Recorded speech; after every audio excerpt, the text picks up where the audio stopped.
Welcome back, everybody, for the last video of Algebra 2. Let's go. The last video of Algebra 2. I think I'm such a good teacher that my boy now is they're like all looking at me like, wow, he must be a really good teacher. They're all fun. I don't think anybody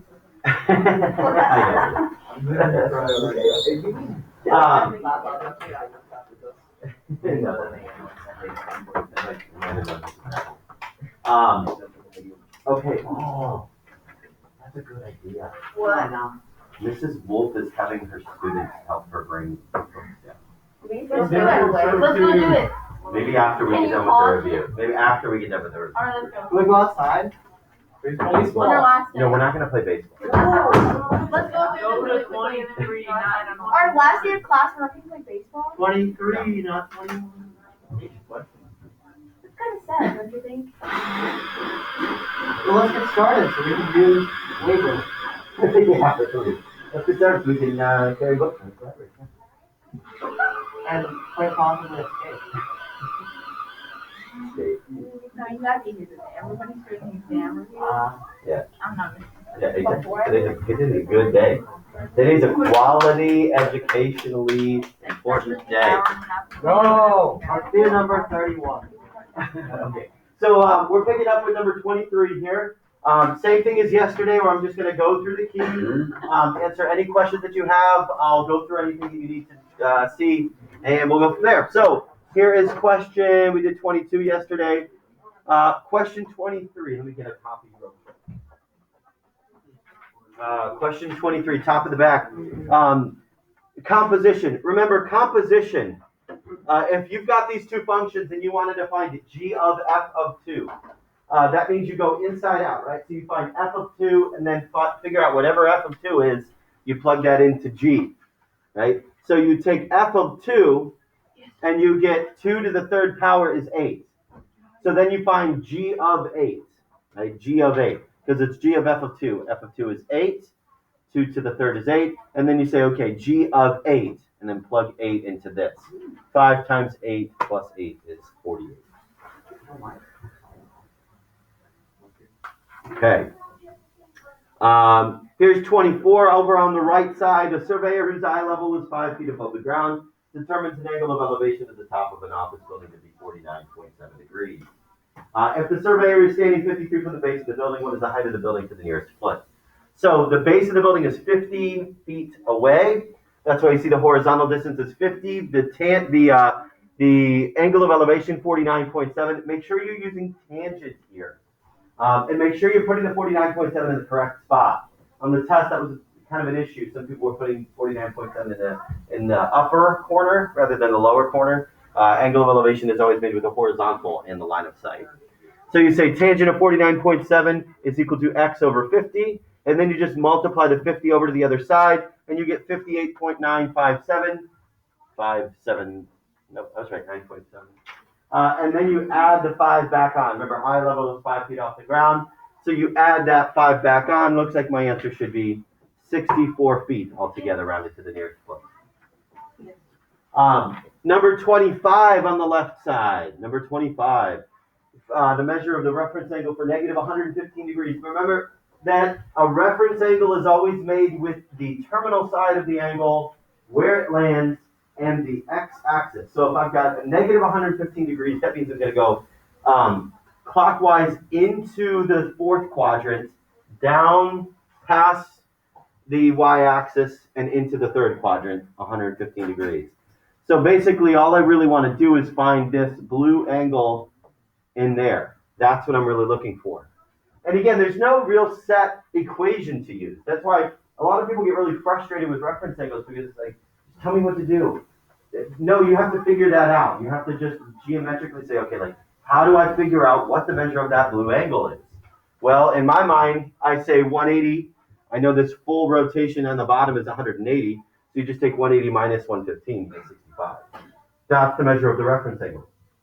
Don't say negative 65 degrees. It's always positive. Reference angles are always positive acute angles. So it's positive 65 degrees. Scrolling down here is 26. You just had to do inverse tangent, just tangent of 315. Remember that you will get a unit circle on your exam.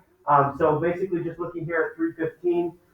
315, that's in the fourth quadrant, right? That's in the fourth quadrant, and it's a 45 family in the fourth quadrant, which means my tangent is always going to be either 1 or negative 1 if it's in the 45 family. So if it's in the 45 family with a 1 or negative 1 and it's tangent in the fourth, that means it's a negative 1. Remember, tangent is positive. All students take calculus. Well, I should go around this way. All students take calculus. So all are positive. Sine is positive. Tangent is positive. Cosine is positive. So only cosine is positive in the fourth quadrant. So therefore, tangent must be negative 1. And honestly, you can just do that with the coordinates as well. Right? You know the x's and y values are radical 2 over 2, comma, negative radical 2 over 2. So y over x should just be negative 1. Find all possible values. Remember when I use this phrase, find all possible, that's when I have to do this plus 2 pi n. A lot of people forgot about that on their test. Don't forget about the plus 2 pi n. I didn't take off if you didn't write where n is an integer, but I did take off if you didn't write the plus 2 pi n. Because if you don't write that, you're discounting, you're only saying that there's 2 answers. There's an infinite amount of answers, right? It's all rotations. So you say, okay, the sine, inverse sine of radical 2 over 2. So the y value has to be radical 2 over 2. And I know that because sine is y. Cosine is x, sine is y. So the sine value is radical 2 over 2. You look at your unit circle, well, that's in the 45 family. So if the sine value is radical 2 over 2 in the 45 family, positive sine, positive y value, it's 2 locations, top right, top left. So therefore I have pi over 4 and 3 pi over 4 plus 2 pi. Questions about that? No. Thanks. Here is 28 and 29. For 28, notice the capitalization on sine. Right? The capitalization on sine is very important. So the y value is negative 1/2. The y value is negative 1/2, right? So that means it's in the fourth quadrant. The restriction on sine is first and fourth, right? The restriction on sine is first and fourth. Remember, the restriction on sine and tangent is just the first and fourth. The restriction on cosine is the first and second, right?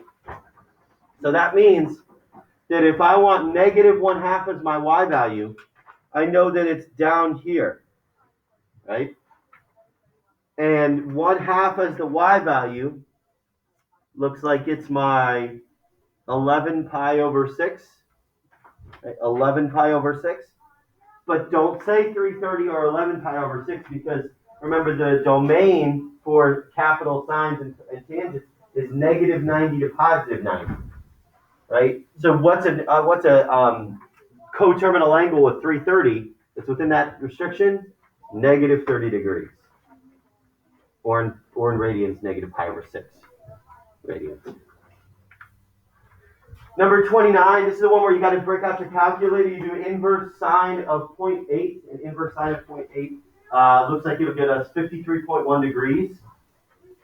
But that doesn't fit within my restriction of 90 to 180. But there is another location where my sine is 0.8. See, if I'm looking at my full unit circle here, my sine value of 0.8 would be here or here. That's where the y value would be 0.8. So there's one location here with the 53.1 degrees, but there's another one there with that same reference angle. So to find that full angle of rotation, I take 180, subtract away my 53.1, and that's where I get the 126.9. I believe I have to flip over to the next page. Let's pause there.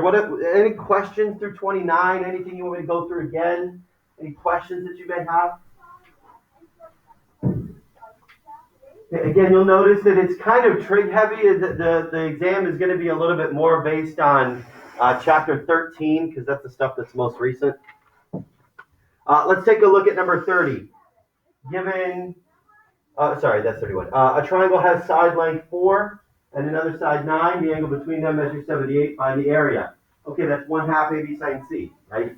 So 1/2 times 4 times 9 times sine 78. Just gotta remember the formula for that one. 1/2 AB sine C. Number 31. F of x is x minus 5 and g of x is x squared plus 3. Write the composition function and state its domain. Looks like it got cut off a little bit there.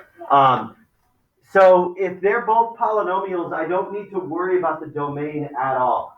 Remember, the only things that would ever restrict the domain are radical functions and rational functions. Radical functions because I would have to be saying, okay, it can't be negative, and rational functions because the denominator cannot be 0. So the only two types of functions ever that would change the domain are rationals and radicals. So if they're both polynomial, I don't even need to worry about the domain. The domain is never going to get restricted. So if I want g of f of x, that means I'm going to take f of x and I'm going to plug it into g. F of x is x minus 5. So I'm going to plug x minus 5 into x squared plus 3. So that means I'm going to take x minus 5 squared plus 3. X minus 5 squared, I got to FOIL it out. That gives me x squared minus 10x plus 25. Don't forget to add the 3. And that's why you see the x squared minus 10x plus 28. That's my full g of x. Yeah, you guys will use composition a lot through pre-calculus. All right, number 32. It says that given y varies directly as x. Okay, given y varies directly as x. That's a direct variation. That just means y is equal to kx. Y is equal to kx. And then it says, okay, based on that, it's y is -8 and x is 4. What's my k value? Find your k value first. So -8 is my y value, 4 is my x value, divide over the 4. I get k is -2. So my function is y is equal to -2x. So if y is 7, what's x?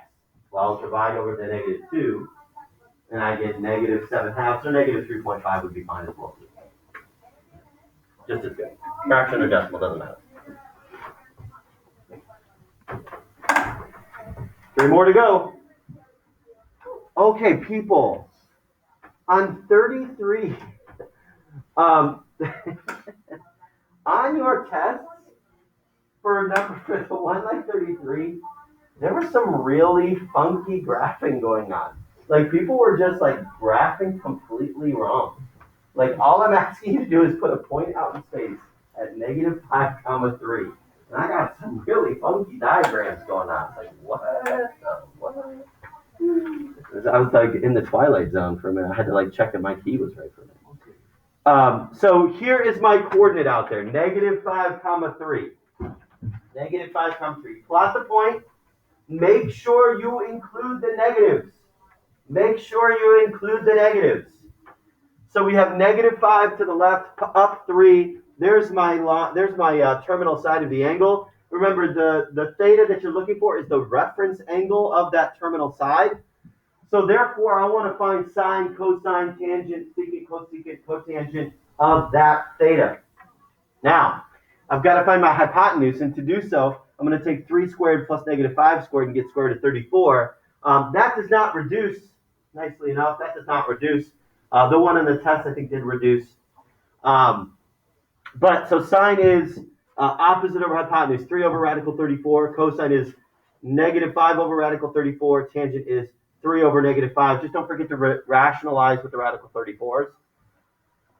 And then you got to apply the cosecant, secant, and cotangent. Remember, sine goes with cosecant, cosine goes with secant, and tangent obviously goes with cotangent. So sine and cosecant go together, cosine and secant go together, tangent and cotangent go together. And remember, you're going to flip it from back here. So you're going to put the radical 34 on the top, 3 on the bottom. You're going to put radical 34 on the top, -5 on the bottom. And then you're going to put 5 on the top, -5 on the top, 3 on the bottom. Those are my 6 trig values for that function. For that triangle. All right, 2 more to go. Numbers 34 and 35. Do I just have the answers, really? Oh, no, the work is below. There we go. The 34, number 34. So Solve the triangle where n is 135 degrees, p is 22 degrees, and m is 17. So here's my diagram with everything in there. Now look at what I have. Angle, side, angle. Hey guys, I don't know if I told you yesterday. I think it's pretty evident here. Would I ever do a multiple choice question like this? Like, would that be a valid multiple choice question? No. Plan accordingly. Yeah. You will have a law of sines or law of cosines problem on the extended response portion. So just make sure, plan accordingly. All right, so this is an angle, side, angle. Angle, side, angle, right? That means I have to use law of sines. Law of sines is angle, side, angle, and angle, angle, side. Law of and remember the ambiguous case of angle, side, side. Side, side, side, and side, angle, side. That's law of cosines. Sines is angles and side, two angles and a side, or angle, side, side. Cosines is side, angle, side, and side, side, side. Okay, so that's why I know I'm going to have to use the law of sines. Remember, law of sines is, and make sure we all know this, I had a lot of people putting sine of a side over an angle. Remember, sine always goes with the angle. So sine of the angle over the opposite side. Look, I have an angle. Now I can find that third angle, angle 20, this angle 23 here. Sine of the angle over the opposite side. Sine 23 over 17 is equal to, and now we pick a side to find. Looks like we picked n here first. Sine 23 over 17 is equal to sine 135 over n. And then we cross multiply and divide. 17 times sine 135 divided by sine 23 will get us the 30.8. And then down here, sine 23 over 17 is equal to sine 22 over p. Cross multiply 17 times sine 22 divided by sine 23 is 16.3. Now, number 35. Number 35. Looks like I give you a side angle side. Nicely enough. Remember, the harder ones are the side, side, sides. The ones where you're going to find the angle first. So I've got my side angle side. That means I need to find this side first. So I take 41. So I say b squared is equal to 9 squared plus 18 squared minus 2 times 9 times 18 times cosine 41. Now we have b, that means b squared, or b just ends up being 12.7. To knock out the possibility of finding an ambiguous case, it would be best, like, if you picked angle A to find next, you might have gotten a different answer. You might have gotten 180 minus 111, stop it, 180 minus 111.3. If you had gotten 68.7 degrees, I think I would accept that. Because I didn't give you, well, I did give you that, but whatever. If you'd gotten 68.7 degrees for angle A and then gotten 180 minus 68.7 minus 27.41. If you'd gotten those two angles, 68.7 and 70.3, I would have accepted that still. But just know that it's proper to find the smaller angle first, because you never want to do law of sines with the possibility of having an ambiguous case. So you never are wanting to find an obtuse angle using the law of sines. And the only possibility of having an obtuse angle is across from the biggest side. So I don't want to use the law of sines with a biggest angle. That's why it's better to find the next smallest angle, angle C. So sine 41 over 12.7 is equal to sine C over 9. And then you cross multiply and divide and then do inverse sine. 9 times sine 41. I divide over the 12.7 and then do inverse sine. I get 27.7 degrees. And then I can just do 180 minus. 180 minus 41 minus 27.7. That gives me my full obtuse angle of 111.3. The issue with finding an obtuse angle using the law of sines is that it will never give you an obtuse angle. Using inverse sine will never, ever give you an obtuse angle because of the restrictions on sine. Remember, it's only ever going to give you a negative value or in the first or fourth quadrant. So it's never going to do that to you. It's never going to give you an obtuse angle for sine. So you want to find the acute angles using law of sines and then just do 180 minus, which is at the first two. Okay, Questions? Yes, sir. Side, how do you? How do you find angles? You do the law of cosines. So if you've got a side, maybe like a 3, 7, 5, I don't know. Something like this. And we'll call this A, B, and C. The only possibility of having an obtuse angle has to be at angle A, right? Because that's across from the biggest side. So that means I'm going to find angle A using the law of cosines. So you would say 7 squared is equal to 3 squared plus 5 squared minus 2 times 3 times 5 times the cosine of A. Does that make sense? So use the law of cosines for the biggest angle, and then I'll just work it out. And people, please go slow with the algebra here. A lot of people had just like reduced this entire side. Can't do that. It's messing you up a lot. You can't reduce that entire side because that has a cosine A attached to it and those do not. So I'm going to subtract over the 3 squared. I'm going to subtract over the 5 squared. And that gives me a 15 on the left side is equal to 2 times 3 times 5. So negative 30 cosine A. Right? That's 2 times 3 times 5. That's where I got that 30. I divide over. Okay, so that's a negative 1/2 is equal to cosine A. And then I take inverse cosine of negative 0.5, and that gives me 120 degrees. So A is 120 degrees. Good thing I didn't use law of sines on angle A, because it would not have given me 120 degrees. So this is 120 degrees, and then you say, okay, based on that, now I can jump to the law of sines and say sine 120 over 7 is equal to sine, and then you can pick, sine B over 5. Does that make sense? And then you law of sines and inverse sine. Yeah. I feel like how like angle B with like the cosines and then sine B and then just like adjust the sine. Like right away? Like you solve it for like A first, and Yeah. then you solve for like B with law of cosines and then C with law of sine.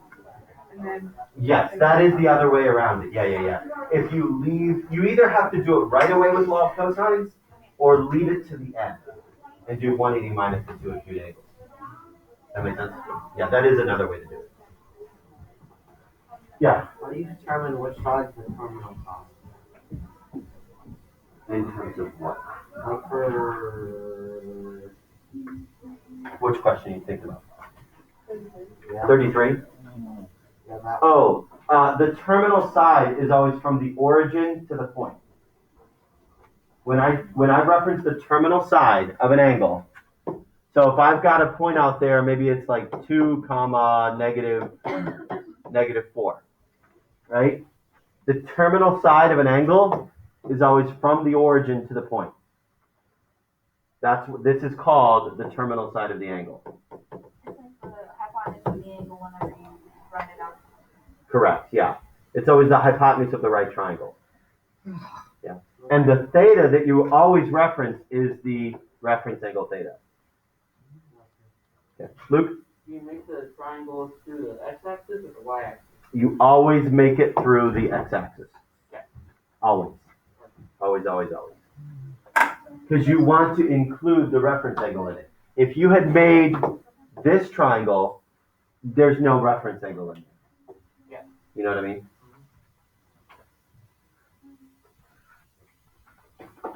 Are there any other questions?